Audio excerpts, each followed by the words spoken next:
Hi, I'm Chef Gail Sokol and welcome to my kitchen. And today we're going to be talking about the ultimate meringue mistake, and you don't want to make it. On a previous video, I talked about the different stages of building the perfect meringue. And the worst mistake you can make is overbeating, and wait till you see why. So we're going to start with some egg whites in our electric mixing bowl. I'm going to turn it on high speed. Some recipes don't use sugar, some do. But sometimes you'll be asked to make a meringue without any sugar. And if you overbeat it, watch what happens. Come on over. So we're almost there.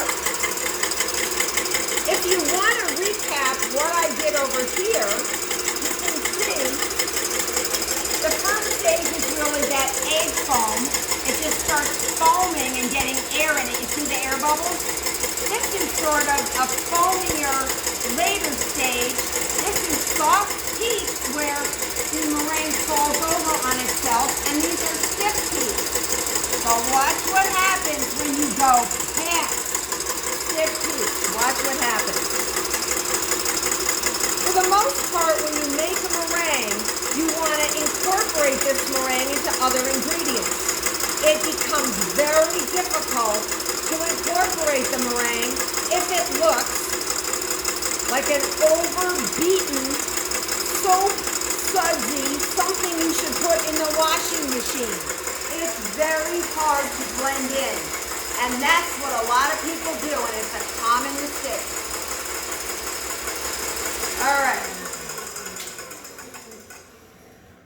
You see that? This is a meringue. You see how it's just sticking to that whip? It's going to be very hard to incorporate. It is solid, like you are going to go and look at these. Look at them. It's like soap suds. Soap suds.